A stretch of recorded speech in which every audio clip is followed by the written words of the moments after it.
नमस्कार दोस्तों, एजुकेशन 24 में आपका स्वागत है। दोस्तों आज का वीडियो बहुत ही खास होने वाला है क्योंकि आज के इस वीडियो में आपको बीए फर्स्ट ईयर के फर्स्ट सेमेस्टर में आपका सब्जेक्ट होम साइंस यानी कि गृह विज्ञान, उसके अंदर कौन कौन से क्वेश्चन आने वाले हैं, इस वीडियो के अंदर मैं आपको आने वाले क्वेश्चन के बारे में बताऊंगा। तो आप इस वीडियो को पूरा अंत तक जरूर देखिएगा क्योंकि इस वीडियो से आपको बहुत कुछ सीखने को मिलेगा जो कि बीए एग्जाम में काम करेगा। तो आइए देर न करते हुए वीडियो को शुरू करते हैं। और बीए फर्स्ट ईयर के फर्स्ट सेमेस्टर में आपका सब्जेक्ट होम साइंस यानी कि गृह विज्ञान, उसके अंदर जो भी क्वेश्चन आने वाले हैं उन आने वाले क्वेश्चन के बारे में जानते हैं। दोस्तों आगे बढ़ने से पहले मैं आपको एक बात बता दूं कि इस वीडियो के अंदर मैं आपको लघु उत्तरीय प्रश्न और दीर्घ उत्तरीय प्रश्न दोनों तरह के प्रश्नों के बारे में बताऊंगा।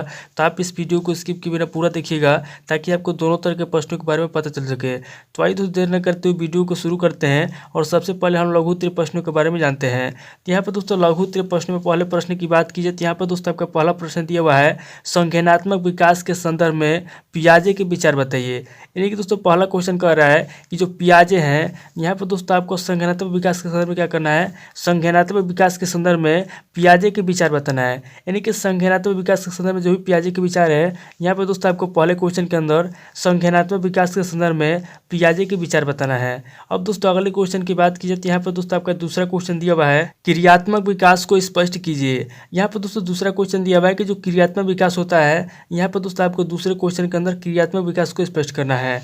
अब दोस्तों अगले क्वेश्चन की बात की जाए तो यहाँ पर दोस्तों आपका तीसरा क्वेश्चन दिया हुआ है, भाषा विकास को प्रभावित करने वाले कारक कौन से हैं।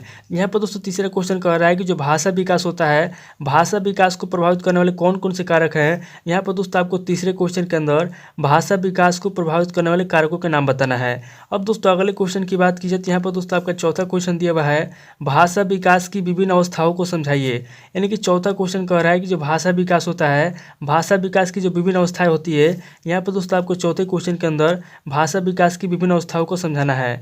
अब दोस्तों अगले क्वेश्चन की बात की जाए तो यहाँ पर दोस्तों आपका पांचवा क्वेश्चन दिया हुआ है, विस्थापक पदार्थ क्या है, दूध के विस्थापकों का पोषण मूल्य बताइए। यहाँ पर दोस्तों पांचवा क्वेश्चन कह रहा है कि जो विस्थापक पदार्थ होता है, विस्थापक पदार्थ क्या होता है, और यहाँ पर दोस्तों आगे कह रहा है कि दूध के विस्थापकों का पोषण मूल्य बताइए। यानी कि जो दूध होता है, दूध के विस्थापकों का जो पोषण मूल्य होता है, यहाँ पर दोस्तों आपको आगे दूध के विस्थापकों का पोषण मूल्य बताना है। अब दोस्तों अगले क्वेश्चन की बात कीजिए तो यहाँ पर दोस्तों आपका छठा क्वेश्चन दिया हुआ है, अनुपूरक पदार्थों से आपका क्या अभिप्राय है। यहाँ पर दोस्तों छठा क्वेश्चन कह रहा है कि अनुपूरक पदार्थ जो होते हैं, अनुपूरक पदार्थ से आप क्या समझते हैं। यहाँ पर दोस्तों आपको अनुपूरक पदार्थों के बारे में आपको बताना है। अब दोस्तों अगले क्वेश्चन की बात कीजिए तो यहाँ पर दोस्तों आपका सातवां क्वेश्चन दिया हुआ है, भोजन पकाने की आवश्यकता या पाक क्रिया के उद्देश्य को बतलाइए। यानी कि सातवां क्वेश्चन कह रहा है कि हम जो भोजन पकाते हैं, भोजन पकाने की आवश्यकता क्यों है, या फिर आगे कह रहा है कि पाक क्रिया के उद्देश्य क्या है। यहाँ पर दोस्तों आपको भोजन पकाने की आवश्यकता बताना है या फिर पाक क्रिया के उद्देश्य बताना है कि पाक क्रिया के उद्देश्य क्या होते हैं। अब दोस्तों अगले क्वेश्चन की बात कीजिए तो यहाँ पर दोस्तों आपका आठवां क्वेश्चन दिया हुआ है, संतुलित आहार किसे कहते हैं, पर्याप्त आहार व संतुलित आहार में अंतर स्पष्ट कीजिए। यानी कि आठवां क्वेश्चन कह रहा है कि संतुलित आहार क्या होता है, संतुलित आहार किसे कहते हैं। आगे कह रहा है कि पर्याप्त आहार व संतुलित आहार में अंतर स्पष्ट कीजिए। यानी कि जो पर्याप्त आहार होता है और जो संतुलित आहार होता है, इन दोनों में क्या अंतर होता है। यहाँ पर दोस्तों आपको आठवें क्वेश्चन के अंदर पर्याप्त आहार व संतुलित आहार में अंतर स्पष्ट करना है। अब दोस्तों अगले क्वेश्चन की बात कीजिए तो यहाँ पर दोस्तों आपका नौवां क्वेश्चन दिया हुआ है, हार्मोन की परिभाषा देते हुए ग्लूकागान एवं इंसुलिन के कार्य लिखिए। यानी कि नौवां क्वेश्चन कह रहा है कि हार्मोन क्या होता है। यहाँ पे आपको हार्मोन की परिभाषा देना है और हार्मोन की परिभाषा देते हुए क्या करना है, जो ग्लूकागान एवं इंसुलिन होता है, यहाँ पर दोस्तों आपको ग्लूकागान एवं इंसुलिन के कार्य लिखना है। अब दोस्तों अगले क्वेश्चन की बात कीजिए तो यहाँ पर दोस्तों आपका 10वां क्वेश्चन दिया हुआ है, नब्ज यानी कि नाड़ी स्पंदन क्या है लिखिए। यानी कि जो नब्ज होता है जिसको हम नाड़ी स्पंदन भी बोलते हैं, तो 10वां क्वेश्चन कह रहा है कि नाड़ी स्पंदन क्या है। यहाँ पर दोस्तों आपको नाड़ी स्पंदन के बारे में बताना है कि नाड़ी स्पंदन क्या है जिसको हम नब्ज बोलते हैं। अब दोस्तों अगले क्वेश्चन की बात कीजिए तो यहाँ पर दोस्तों 11वां क्वेश्चन दिया हुआ है, श्वास नली के कार्यों का वर्णन कीजिए। यानी कि 11वां क्वेश्चन कह रहा है कि जो श्वास नली होता है, श्वास नली के क्या कार्य होते हैं। यहाँ पर दोस्तों 11वें क्वेश्चन के अंदर आपको श्वास नली के कार्यों का वर्णन करना है। अब दोस्तों अगले क्वेश्चन की बात कीजिए तो यहाँ पर दोस्तों आपका 12वां क्वेश्चन दिया हुआ है, प्रश्वसन क्रिया किसे कहते हैं। यहाँ पर दोस्तों 12वां क्वेश्चन कह रहा है कि प्रश्वसन क्रिया किसे कहते हैं। यानी कि 12वें क्वेश्चन के अंदर आपको प्रश्वसन क्रिया के बारे में आपको बताना है।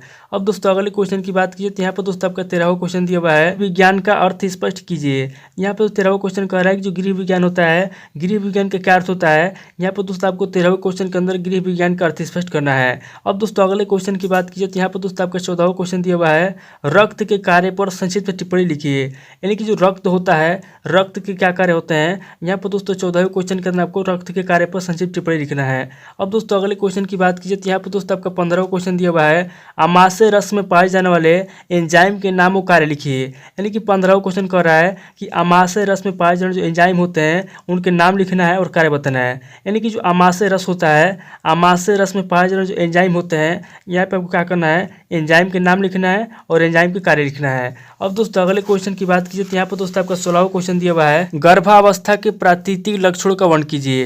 यहाँ पर तो 16वां क्वेश्चन कर रहा है कि जो गर्भावस्था होता है, गर्भावस्था के जो प्राकृतिक लक्षण होते हैं, यहाँ पर दोस्तों आपको गर्भावस्था के प्राकृतिक लक्षणों का वर्णन करना है। दोस्तों टोटल आपके 16 क्वेश्चन होंगे जो कि आपके लघु उत्तरीय प्रश्न पूछेंगे। अब दोस्तों आगे हम लोग दीर्घ उत्तरीय प्रश्नों के बारे में जानेंगे। यहाँ पर दोस्तों दीर्घ उत्तरीय प्रश्न में पहले प्रश्न की बात कीजिए तो यहाँ पर दोस्तों आपका पहला प्रश्न दिया हुआ है, पूर्व बाल्यावस्था में होने वाले शारीरिक परिवर्तनों व विकास का वर्णन कीजिए। यानी कि पहला क्वेश्चन कर रहा है कि जो पूर्व बाल्यावस्था होता है, यहाँ पर दोस्तों आपको पूर्व बाल्यावस्था में होने वाले शारीरिक परिवर्तनों व विकास का वर्णन करना है। यानी कि जो पूर्व बाल्यावस्था होता है उसमें कौन कौन से शारीरिक परिवर्तन होते हैं और कैसे विकास होता है, यहाँ पर दोस्तों आपको शारीरिक परिवर्तन के बारे में बताना है और विकास का वर्णन करना है। अब दोस्तों अगले क्वेश्चन की बात कीजिए तो यहाँ पर दोस्तों आपका दूसरा क्वेश्चन दिया हुआ है, शैशवावस्था में पाए जाने वाले संयोगों का वर्णन कीजिए। यानी कि दूसरा क्वेश्चन कह रहा है कि जो शैशवावस्था होता है, यहाँ पर दोस्तों आपको शैशवावस्था में पाए जाने वाले संयोग होते हैं, यहाँ पर दोस्तों आपको संयोगों का वर्णन करना है। अब दोस्तों अगले क्वेश्चन की बात कीजिए तो यहाँ पर दोस्तों आपका तीसरा क्वेश्चन दिया हुआ है, शैशवावस्था में शारीरिक विकास पर प्रकाश डालिए। एक जो शैशवावस्था होता है, तीसरे क्वेश्चन के अंदर आपको शैशवावस्था में शारीरिक विकास पर प्रकाश डालना है। अब दोस्तों अगले क्वेश्चन की बात कीजिए तो यहाँ पर दोस्तों आपका चौथा क्वेश्चन दिया हुआ है, नवजात शिशु का अर्थ स्पष्ट कीजिए, नवजात शिशु की शारीरिक विशेषताएं बतलाइए। चौथा क्वेश्चन कह रहा है कि जो नवजात शिशु होता है, यहाँ पर दोस्तों आपको सबसे पहले नवजात शिशु का अर्थ स्पष्ट करना है कि नवजात शिशु किसे कहते हैं। उसके बाद आगे कह रहा है कि नवजात शिशु की शारीरिक विशेषताएं बतलाइए। यानी कि जो नवजात शिशु होता है, नवजात शिशु की कौन कौन शारीरिक विशेषताएं होती है, यहाँ पर दोस्तों आपको आगे आपको नवजात शिशु की शारीरिक विशेषताएं बताना है। अब दोस्तों अगले क्वेश्चन की बात कीजिए तो यहाँ पर दोस्तों आपका पांचवा क्वेश्चन दिया हुआ है, प्रसव के विभिन्न प्रकार बताइए। यानी कि जो प्रसव होता है, प्रसव के कौन कौन से प्रकार हैं, यहाँ पर दोस्तों आपको पांचवें क्वेश्चन के अंदर प्रसव के विभिन्न प्रकार बताना है। अब दोस्तों अगले क्वेश्चन की बात कीजिए तो यहाँ पर दोस्तों आपका छठा क्वेश्चन दिया हुआ है, गर्भकालीन विकास को प्रभावित करने वाले विभिन्न तत्वों की चर्चा कीजिए। यानी कि छठा क्वेश्चन कह रहा है कि जो गर्भकालीन विकास को प्रभावित करने वाले तत्व होते हैं, यहाँ पर दोस्तों आपको गर्भकालीन विकास को प्रभावित करने वाले विभिन्न तत्वों की चर्चा करना है।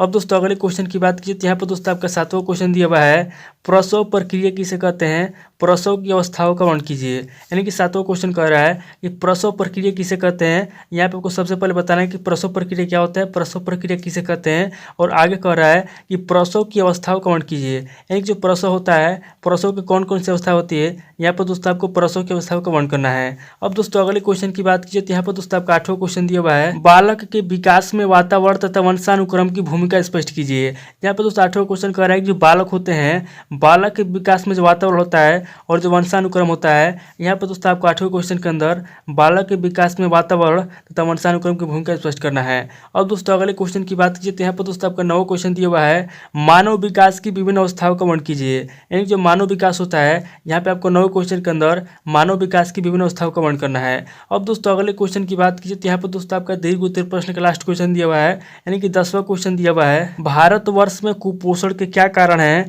कुपोषित व्यक्ति व उत्तम पोषित व्यक्ति के लक्षणों की भिन्नता को तालिका बनाकर स्पष्ट कीजिए। यानी कि 10वां क्वेश्चन कह रहा है कि जो भारतवर्ष है, भारतवर्ष में कुपोषण के क्या कारण है। यानी कि सबसे पहले आपको बताना है कि जो भारत है, भारत में कुपोषण के क्या कारण है। उसके बाद आगे आपको बताना है कि जो कुपोषित व्यक्ति होता है और जो उत्तम पोषित व्यक्ति होता है, इन दोनों के लक्षणों की जो भिन्नता होती है, इसमें क्या अंतर होता है। यानी जो कुपोषित व्यक्ति होता है और जो उत्तम पोषित व्यक्ति होता है, इन दोनों के लक्षणों को क्या करना है, इन दोनों के लक्षणों में जो भिन्नता होती है, जो अलगाव होती है, उसको तालिका बनाकर स्पष्ट करना है।